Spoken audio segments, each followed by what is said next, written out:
انسان مستفز بجد.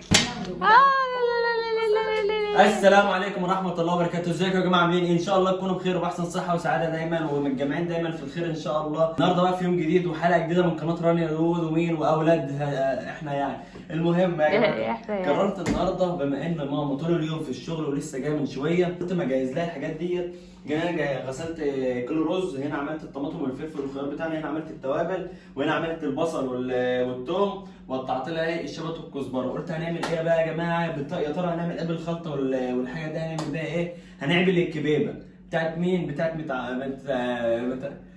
يا اسطى؟ متغمر. ايه بتاعت مين؟ الكبيبه الغمراويه. بتاعت ايه؟ بتاعت متغمر يا جماعه. احنا عمرنا ما عملناها غيرنا كفته. الكفته الثانيه دي بيحبوا يحمروها وياكلوها من غير تسويه. انا ما بحبش اعملها كتير علشان بخاف عليها، علشان العدوى اللي تيجي من اللحمه النيه يا جماعه. انسان مستفز بجد. هنكمل الفيديو بتاعنا ونعمل الكبيبه في يومك ولا مش عاملينه؟ مش مكملين. المهم بقى يا جماعه، عبد الله عمل لنا 4 كوبايات رز في قيمه ايه؟ عند ايه؟ معلش ميزان في قيمه احنا كل ما بنفصل وبنفتح بندخل في موضوع جديد. انا نفسي تمسكي فقره وتكمليه. هو ده الفقره بتاعتي. مسكتي ان ده هتكلم وانا شغال. المهم بقى ايه دي مكوناتنا. وبعدين حبيت اشكر هات بقى يا عبد الله كبتنا ايه البتاع بتاع اسمها الكبه برضه صح؟ اللي عبد الله كان جايبها لي في الاول. عبد الله كان يبقى عبد الله اللي جايبها لي والله. انت خليكي في البتاع اللي عنده ب1000. الفرن اللي عنده القلب الفرن عاوز فرن صح؟ والله. المهم يا حبايبي شكرا جدا على دعمكم لنا.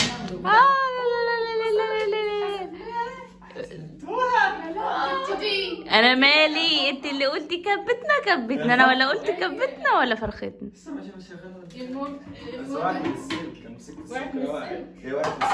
المهم اللي فوق.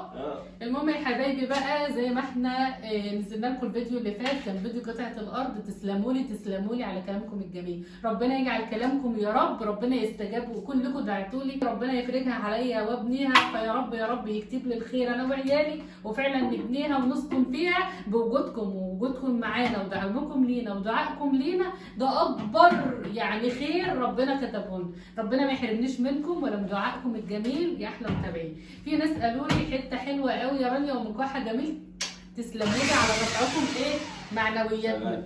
وفي كمان قالوا لي يعني بكره بقى تبنيها 3 اوض وريسبشن وكده. تسلموا لي على ذوقكم. بصوا اختياراتنا وفي اللي بيقول له نور خلي البوابه جنب الزرع، وفي اللي بيقول خلي البوابه جنب الجيران. كده كده هتبقى جنب الجيران يعني. لا هنسيبها بقى ساعتها. هنعملها زي ما الناس اللي جنبنا عاملينها، مش هيكون اختلاف. هنسيبها ساعتها لوقتها. اختيار البوابه فين؟ يعني احنا خلاص عملنا وظبطنا وقفنا على البوابه اتجاهها. هو لو بطلنا نحلم نموت صح؟ ولازم نحلم. المهم انا ما عرفتش اوضتي فين برضه. ربنا ويعني بعشم كبير، وربنا هيخلي الحلم الكبير صغير في يوم من الايام ونحققه. اهم حاجه احلى اوضه واحلى فيو ليه. هنعملها في النص. اهم حاجه ايه. وبعدين يا جماعه عبد الله كان بيضحك مع نور. يعني حد بيقول لك عيب عليك ده اختك ولازم يكون لها في البيت زيك مفكرين. والله لا والله يا جدعان ما فيش حاجه يا جدعان. ده طبيعي لازم يكون لها في البيت. ده احنا بنلقى شقه مخصوص لنا كده يا عم ده مضحي. ده طب استنى الشقه كلها تلمنا احنا كلنا على بعضنا وبعد كده نقول شقه ليك وشقه ليك. ماشي ان شاء الله بقى. وبعدين البنت تبقى مروحه في بيت جوزها، بس بيتها ووجودها لازم يكون لها بيت ترجع له في الاول وفي الاخر. يا جماعه انا برضو يعني حصلت مرميه يعني ولا ايه؟ قدامكم كلكم في حياتي. حصل تجربه اتعمل عليك المثال. لا انا المثال وربنا ما يكتب لهاش اللي انا شفته. طب بتقول ايه؟ طبعا حصل لي تجربه لسه في بالي لا اللي هو في انفصالي لما امي ما كانش لها شقه خاصه بيها. كان صعب ان انا ابقى يعني قاعده في بيت يعني ابقى تقيله على خلاص يبقى ليكي شقه خاصه بيكي وشقه خاصه بيا. شقه خاصه لا يعني شقتي هتبقى شقتي تتدمر. هي شقتي لما تبقى تتبنى يعني اتمنى ان احنا نعمل بيت ونعمل شقه ليا تبقى لنا كلنا، اللي هي تجمع الحبايب، تبقى بيت العيله. كل حبايبنا يجوا فيها، انت تيجي فيها، ولادك يجوا فيها، ولاده ينزلوا فيها. دخلنا في قصص الاولاد ما بنها بس الاول وبعدين فين الاولاد واحنا لسه ما بنيناش. مفيش اولاد من غير بنات. حبيت اشرح لكم ان البوابه هنا ولا هنا، ساعه ما نيجي نحط حجر الاساس هتشاركونا ونختار مع بعضينا. والبنت نور طبعا بصوا يعني ما فكرتش فيها انا واخوها برضه يا جماعه. ده عملت بوابه ومكتب ما انتوا عايزين تطردوني منها. ما كناش اتكلمنا اصلا. اضمن مكاني. اضمن مكاني. انا واحده بتقول ده المكتب بتاعي، دول الاوضه بتاعتي، دي البوابه بتاعتي، ده السلم، انتوا فين بقى؟ يلا روح. ده انا فكرت في السلم. انا فكرت في السلم. هنسيبك في الارض ونروح. لا ولا ايه؟ ربنا يفرحكم ويكبر بخاطركم. حبينا يعني ولا حقيقة ولا خيال. كده على اليوم اللي احنا استمتعنا فيها ما رحنا شفنا الارض. ربنا يكرمكم فعلا. ويرضيكم ويكبر بخاطركم زي ما جبرتوا بخاطرنا ورضيتونا وقلت لنا كلام حلو. بقالنا 6 دقايق بنتكلم من غير يا حركة. حبايبي 6 دقايق من الفرحه. انا بفرح قوي من كلام متابعيني لما يقولوا لنا كلام حلو يبقى عاجبهم الحاجه. دلوقتي بقى ايه الكبه الغمراوي يا ولاد؟ معانا ايه بقى؟ مره اعملها. معانا ايه؟ انا اول لسه اهو. انا اول مره اعملها انا وعبد الله، ودي اختيارات عبد الله ومكونات عبد الله. جبنا شبت وكزبره ولا بقدونس، وهنا كيلو رز. هو انا اللي سمعته قالوا نص. فين اللحمه يا عبد الله؟ هعمل كربونه من غير ده حقيقي. ده حقيقي. عبد الله شطان في كلمه من الصبح. اتخنقت من كتر ده حقيقي. ففك اللحمه وطلعها لنا الطبق. هنا بقى ايه هو عمل لي البصل، فخدت كده بصلتين هفرمهم مع الثوم، مع 4 فصوص ثوم كده. لازما بنيجي للحظه الدوشه. لحظه الدوشه بقى عملنا ايه نور؟ فرمنا ايه؟ فرمنا البصل والثوم. فرمنا البصل والثوم. طبعا حطيت نص كميه الرز يا جماعه. واللي انا فهمته قولوا لي كل متابعيني الغمراويه انتوا فين؟ واللي بيحبوا الكفته او الكبه الغمراويه خلاص وصلت. يقولوا لي صح ولا غلط. الكبه هنا بقى ايه؟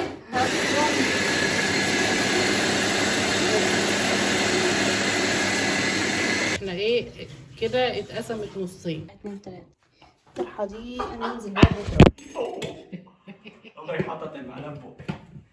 ده حقيقي. يا بنتي يا نور ورينا بقى وصلنا لفين ولا عملنا ايه؟ ورينا ادي الايه ادي الكبه بتاعتنا فرمناها كده. وهي بتبقى ايه الرز باين فيها كده ما بتبقاش ناعمه خالص زي الكفته بتاعتنا العاديه. كل واحد عمل بصمته وانا ايه هضيف. كلنا احنا الثلاثه لازم نتعاون في قلب المطبخ. نور قالت بقعد اتعاون معاهم اكتر وقت من ورا الكاميرا، يعني هما الاثنين ما بيحبوش حته فكره ان هما يمسكوا الكاميرا هما ويصوروا. قطع يا اخويا. دلوقتي انت بتعملي ايه دلوقتي يا نور؟ هقطع طبعا ايه معايا الفلفل ومعايا الطماطم تسلموا دياتك. البصل. هنقطعهم كده طرنشات كده نجهز فيهم ايه الصينيه بتاعتنا. طبعا انا بخليها تعمل لي طرنشات البصل والطماطم والفلفل، وكمان حط لنا كمان كام فص ثوم علشان احطهم في ارضيه الحله، لان ده رز والرز في التسويه ساعات بيلزق. عشان نعمل طبقه عازله ما بين الحله وبين الكبيبه بتاعتنا. وايه رايكم في الكبيبه؟ هل كده يا غمراويه كده بتوع الغمراويين؟ اعمل لك قرن الشطه.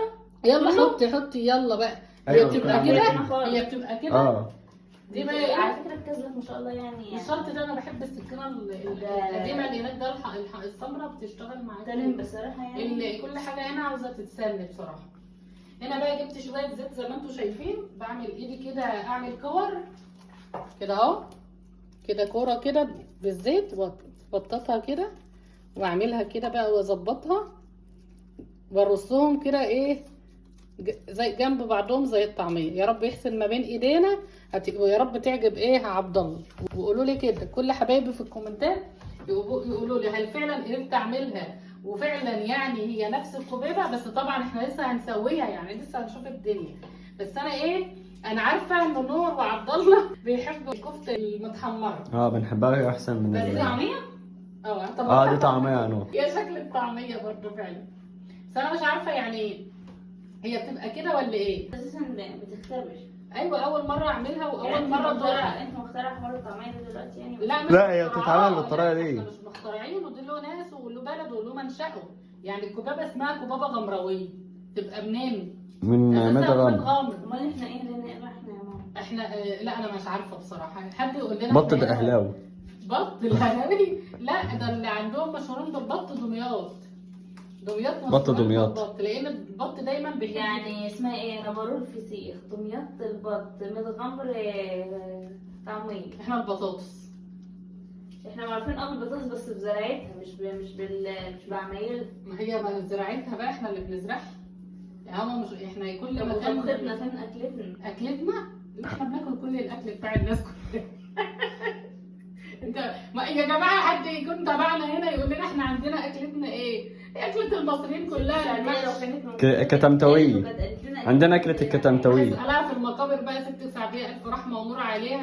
ربنا يرحمها الله ويغفر لها يرحمها هي يا رب. وكل موتانا امين يا رب. وموتى المسلمين جميعا. اهي يا جماعه اهي. ايه رايكم؟ ايه رايكم؟ والله العظيم أنف. والله العظيم أنف. تستهني. اقعدي كل انت في الخضار وسيبينا الحله فاضيه. برضه سمعت ان احنا ممكن نسلقهم في الشوربه. طبعا عبد الله جاب لنا بقى ايه شويه شوربه كان عندنا في الفريزر كده وظبطهم وجلاهم لنا علشان هي بتعوز الشوربه ايه سخنه. هو انت جايه ورانا في كل حته يا نور؟ مش ورايا ليه؟ ثانيه عماله تاكل مش ورايا ليه؟ عماله تاكل في الحاجه. مش المفروض اجي من النبطشيه. انا من الساعه 8 الصبح يا جماعه لحد الساعه 8 عليكم طبخين. انا عاوزه اقول لكم اللي الساعه دلوقتي عدت 10 بالليل. انا عاوزه اقول لكم الساعه عدت 10 بالليل. مش هاجي الاقيها طبخه كده وهي وعبد الله الاقيهم واكلين مظبطين نفسهم ويقولوا لك لا احنا انت اخترعين ايه اختراع.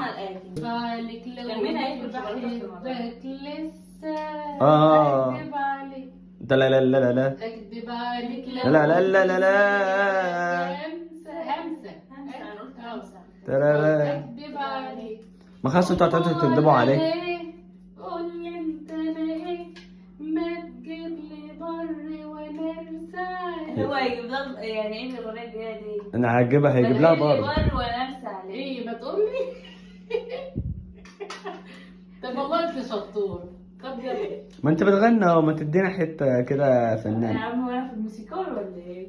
ده اعتبر نفسك في الموسيقار دلوقتي. بصوا احنا هنعمل احلى صينيه ورق عنب. ما فين الطماطم معلش ورق يعني عنب انت كانت توم. كلت الطماطم هي كلت الطماطم دلوقتي. وفين فصان التوم؟ احنا لازم ننفخ. انا مش مقطع لك توم ده كون كلتيه. احنا فين فصان التوم؟ لا والله ما اكلت توم ما فكرتش ان توم. يلا يا ماما ده انا بشرب. والله عندك توم. والله ما في هنا توم. طب والله العظيم عاوز فين؟ تكبب يجي يعني انا كبب. اموت وقت مش هنا في البتاع اللي على ما خلتكيش تكببي. 5 اموال اللي عاوز يا ماما يكبب. خدتهم كلهم. انت خدت التوم اللي كان هنا يا ماما؟ هم كانوا 4 فصوص يا عبد الله. هم 4 فصوص توم خدتهم. خلاص نور تطلع توم جديد. انا بقول لها ما خلتكيش تكببي 5 اموال. يا معلم رص لنا بقى الكوبيبه كده. يا عم امسكها زي الناس يا عم انت بتفحصها كده ليه؟ عاملها بحنيه. مجهودها وتعبها كله راح. عاملها بحنيه. تعالي يا حبيبتي تعالي يا روح. لا ما قلتلكش تزغزغ. حتى لو ايديا الاثنين هتطلع بايظه برضه. هي بصراحه يعني بس عامله زي العجينه. بس اهي هي ماسكه نفسها والله يا جماعه. هي ماسكه نفسها فعلا. ماسكه نفسها بس. دي بقى الكيكه دي بقى. ايوه هي تتحط كده بقى ونحط عليها ايه شوربتنا الجميله. ايه ده وتقعد تتغلى وتتسلق وترقص كده مع الشوربه في ايوه هترقص 10 بلدي يا معلم كده كلنا ايد بايد نكبر ونزيد والمساعده مفيش احسن منها. ايد في ايد ما بتسقف. ايد في ايد ما بتسقفش. هما ماسكين ايدين بعض. ايد الوحيده ما بتسقف. انا دايما ما بفتكرش بقيه الاغنيه بتاعتك ده ما تكسبنيش. انا مش فاكر. يلا بقى حط شوربتك. دوق الحوض ايه بتاع الشرب. ظبط حوض الشرب وظبطوا حوض الكوبيبه وظبطوا حوض ده عايزين؟ لا هدوق بدايه. حط النور معلقه يا نور معلقه. المعلقه طالعه بجوزها هي النور بتقول لك خديها. صغيره قوي. يعني انا هاكلها يعني انه انا هدوق. طب يا ولاد انتوا مش شامين ريحتها يعني؟ ريحتها مش ايه حلوه؟ ريحتها بصراحه معموله بكفر. كل ده ملح ده احنا كده بنسلق مكرونه. خلاص. طب ولع عليها بقى. قشطه يا معلم قشطه. بالراحه يا عم انت هتخرم دي ما تحط. هي اتشرمت بس. وبالعقل يا عبد الله ولا ايه؟ مش عليها كده انت بتلف الميه كده اهو. خلاص كفايه. لا محتاجه تتلف لسه. لا سيبها ولا معلقه تتحط فيها ولا بتقلبها. ماشي هي سيبها تتظبط مع بعضيها. اخيرا الاكل جاهز. تعالى لنا بالروايح. تقلب ولا اقلب انا؟ تعالى. خلي بالك ما تمسكش الدنيا.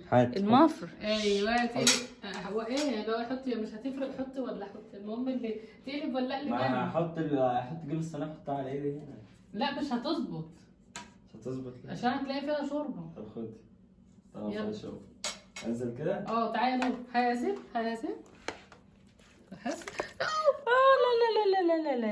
لا تجربتنا مفيش حاجه لازقه الحمد لله. يبقى بقى هياسب المفرش. بالراحه يا عبد الله. وقعت على بتاع الكراسي. ايه رايكم في الروايح؟ ايه رايكم؟ اهم حاجه الطعم وبصراحه تعالى الطعم دوق يا عبد الله. انا دقت وهي بتتعمل كانت تحفه. ريحتها حلوه. خد يا عبد الله سخن. انا كنت شماها في الاول ريحه بصاره اللي بتتعمل بالكفت، بس هي حاليا هي مش لها الريحه دي خالص. لا هو ريحه بصاره عشان انت هي كانت مفكراني. بصاره، انت كنت كلت بصاره قبل كده عشان تقولي ريحه بصاره؟ يعني لا. بصراحة. سبانخ. انا حاسه ان هي ريحه سبانخ اللي هو حاجه. ريحه الكزبره والشبت بس. ريحة السبانخ. بس دلوقتي خلاص معلش الكلام ده خالص. يلا بقى يا عبد الله دوق وقول لنا تجربتك. ايه يا عبد الله انت عافر قوي كده مع الشوكه. احنا رمضان عندنا طب ما خلصش مستنيين؟ ولا ايه؟ لا احنا عندنا رمضان لسه، اما رمضان ما مشاش من عندنا. انا مستنيك مستنيه اللحظه الحاسمه، وجت لحظه التذوق دي اللحظه الحاسمه بتاعت تسلم ايدك. يا سلام يا والله. سلام والله حلوه. طب وانت يا نور مش من دوقتي؟ انا دقت منها وهي بتتعمل بصراحه كانت خطيره. يعني مش عاوزه تدوقها دلوقتي؟ انا هقعد اكل دلوقتي معاكم. طب يلا بينا. بس كالطعم لا لا لا بصراحه يعني يا جماعه يعني ايه تستحق التجربه بصراحه. لا مش وحشه، لا بصوا حلو. بقى يا جماعه، انا اول مره اعمل الكوبيبه الغمراوي، ولسه هقول يعني لسه هاكلها ونقول راينا. انا دقتها برضو مع نور من شويه، احنا كنا جعانين موت بس كانت لسه ما كملتش سوا. وقولوا لي هل انا كده عملتها بنفس الطريقه بنفس المقادير بنفس النظام بنفس الحاجه بنفس الشكل، ولا ناقص لي حاجه سيكه؟ انا منكم بستفيد وبنتعلم، وطول ما احنا موجودين في الدنيا يا معلم هنتعلم. تنسوناش في اللايك والاشتراك، ويا رب الفيديو بتاعنا يكون خفيف ولطيف عليكم، ونعمل دايما الحلو معاكم وليكم ولينا يا احلى متابعين في الدنيا. باي.